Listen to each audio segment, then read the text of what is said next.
Hello everyone, कैसे हैं आप सब। रसो वैसा चैनल पर आपका बहुत बहुत स्वागत है। चलिए गाइज, आज हम देखने वाले हैं डीएम का पीछा थर्ड पार्टी और कार्मिक्स किस दिन छोड़ते हैं।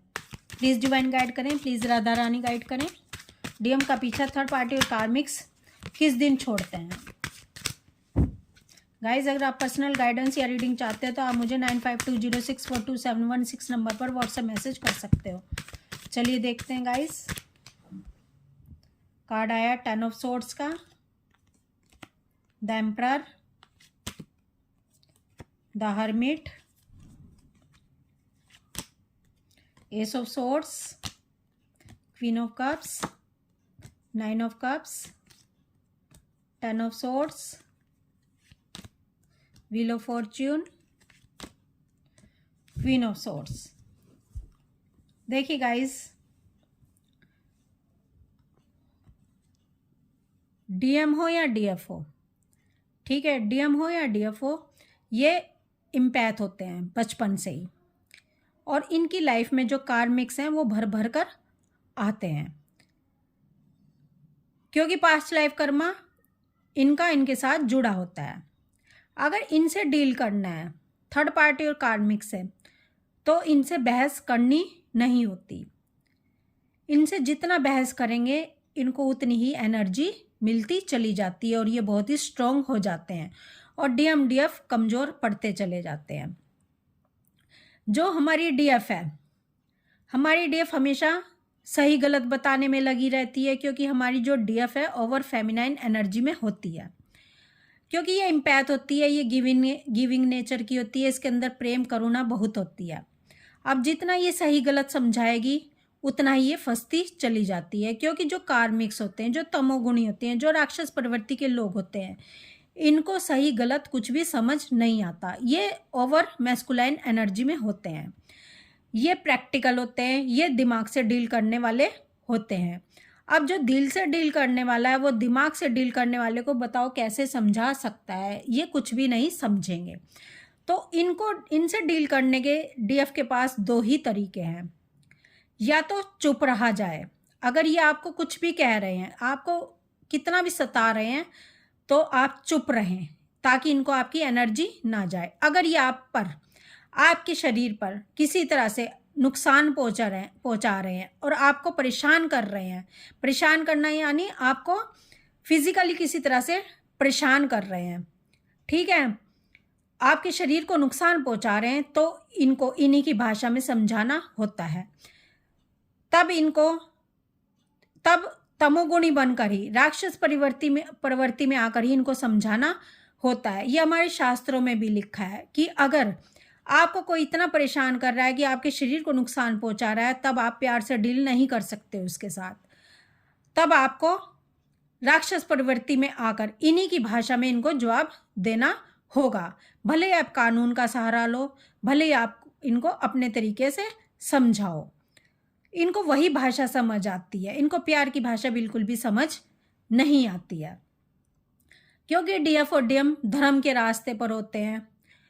अब ये जो कार्मिक्स होते हैं, ये इनको अधर्म का रास्ते की तरफ लेकर जा रहे होते हैं, ये इनको परेशान कर रहे होते हैं। पर ये इनको परेशान क्यों कर रहे होते हैं? ये इसलिए परेशान कर रहे होते हैं कि आप परेशान होकर किसी तरह से अपने स्वरूप को पहचानो, अपने आत्मा से कनेक्ट हो जाओ। लेकिन जो डीएफ होती है, डीएफ इनको प्रेम देने की कोशिश कर रही होती है, डीएफ इनको समझाने की कोशिश कर रही होती है, डीएफ इनके लिए वो सब कुछ करना चाहती है जिससे ये खुश हो जाएं। यानी इतनी मेहनत भी कर रही होती है, गिविंग नेचर की होती है, और इनकी जितनी भी परेशानी होती हैं वो डीएफ ही सॉल्व करती है। यानी जितने भी इनके दुख होते हैं, जितनी परेशानी होती हैं, ये सब ठीक करा डीएफ पर ही फोड़ देते हैं और इनसे एनर्जी ले लेते हैं। यानी ये डीएफ को किसी ना किसी तरह से अपनी लड़ाइयों में फंसा ही देते हैं। अब डीएफ को ये समझा रहे होते हैं कि आप डिटैचमेंट में चले जाओ, ठीक है, दुख देकर समझा रहे होते हैं कि आप डिटैचमेंट में चले जाओ, आप हमें खुश करने की कोशिश ना करो, आप हम पर अपना समय बर्बाद ना करो, आप खुद को पहचानो, खुद की ग्रोथ के लिए कार्य करो। लेकिन डीएफ नहीं समझती। डीएफ क्योंकि डीएफ दिमाग से डील करती ही नहीं है, डीएफ प्रैक्टिकल सोचती ही नहीं है, डीएफ तो बस दिल से डील करती है, दिए जा रही है, दिए जा रही है, दिए जा रही है। और जब तक डीएफ देती रहेगी, जब तक डीएफ का फोकस खुद पर नहीं होगा, ये डीएफ को सताते ही रहेंगे, ये डीएफ को परेशान करते ही रहेंगे। अब बात आती है डीएम की। डीएम का पीछा कब छूटता है? थर्ड पार्टी और कार्मिक से। यही हाल डीएम का भी होता है। अब डीएम को थर्ड पार्टी और कार्मिक सता रहे होते हैं, इनको समझाने की कोशिश कर रहे होते हैं कि भाई हमें खुश ना करो, आप अपने स्वरूप को पहचानो, आप अपनी आत्मा को पहचानो। अपनी आत्मा यानी हाफ आत्मा डीएफ है, हाफ आत्मा ये खुद है। जब डीएम अपनी हाफ आत्मा को स्वीकार करेंगे, यानी अपनी डीएफ को स्वीकार करेंगे, खुद को स्वीकार करेंगे, अपनी आत्मा को पहचानने की कोशिश करेंगे, अपने स्वरूप को जानने की कोशिश करेंगे, तभी ये धर्म के रास्ते पर चलेंगे।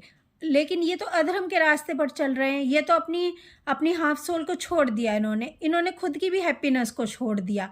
और ये किसको खुश करने में लगे हुए हैं? थर्ड पार्टी कार्मिक्स को खुश करने में लगे हुए हैं, यानी अधर्म का रास्ता इन्होंने अपनाया हुआ है और ये अधर्म के रास्ते पर चलने वालों को खुश कर रहे हैं। अब देखो, हमारे धर्मों में भी बताया गया, हमारे धर्म शास्त्रों में भी बताया गया कि धर्म के लिए विभीषण जी ने किसका त्याग कर दिया? अपने भाई का त्याग कर दिया, रावण का त्याग कर दिया।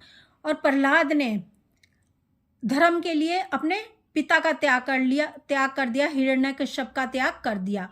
और भरत जी ने रामायण में किसका त्याग कर दिया? अपनी माता कैकेयी का त्याग कर दिया। यानी माता का भी त्याग अगर धर्म के लिए करना पड़े तो इंसान कर सकता है, ये हमारे धर्म शास्त्रों में बताया गया है। यहाँ पर डीएम क्या कर रहे हैं? कार्मिक्स को ही नहीं छोड़ रहे हैं, यानी अपनी आत्मा को छोड़ दिया, अपनी डीएफ को छोड़ दिया, उसके प्यार को रिजेक्ट कर दिया। ठीक है, तो खुश किसको कर रहे हैं? थर्ड पार्टी कार्मिक्स को कर रहे हैं। क्यों कर रहे हैं? क्योंकि डीएफ ने धर्म का रास्ता नहीं अपनाया हुआ। डीएफ सारा फोकस किस पे कर रही है? अपने डीएम पे कर रही है, अपने कार्मिक्स पे करती है, यानी अपने आप को चूज नहीं कर रही है डीएफ। किसे चूज कर रही है? डीएम को चूज कर रही है। किसे चूज कर रही है? कार्मिक्स को चूज कर रही है। अब बताओ, जब डीएफ धर्म के रास्ते पर नहीं है तो डीएम कैसे धर्म के रास्ते पर आ जाएंगे? क्योंकि ये जर्नी कौन लीड कर रहा है? ये जर्नी तो डीएफ लीड कर रही है। जैसे जैसे डीएफ चलेगी वैसे वैसे डीएम चलेंगे, क्योंकि डीएम और डीएफ के बीच में स्ट्रॉन्ग टेलीपैथी होती है। ठीक है, और ये दोनों एक दूसरे की मिरर सोल है। अब डीएम जब तक थर्ड पार्टी और कार्मिक्स के पीछे चलते रहेंगे, थर्ड पार्टी और कार्मिक्स इनका पीछा नहीं छोड़ेंगे जब तक डीएफ सही रास्ते पर नहीं आएगी, धर्म के रास्ते पर नहीं आएगी, यानी डिवाइन के रास्ते पर नहीं चलेगी, अपने आप को नहीं पहचानेगी, अपने आप से सेल्फ लव नहीं करेगी, अपने आप को चूज नहीं करेगी।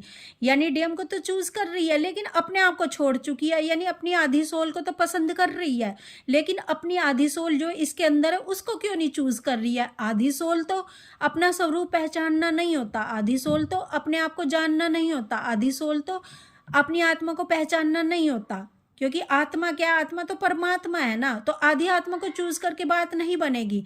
अगर आप डीएम को चूज कर रहे हो, डीएम को खुश करना चाहते हो, तो अपने आप को चूज करना होगा। पहले अपने आप को चूज करें, पहले अपनी हैप्पीनेस को देखेगी डीएफ, पहले डिवाइन के रास्ते पर चलेगी, खुद को सक्सेस करेगी। यानी जब अपने आप को चूज कर लिया तो डीएम खुद ही इनके पीछे आ जाएंगे।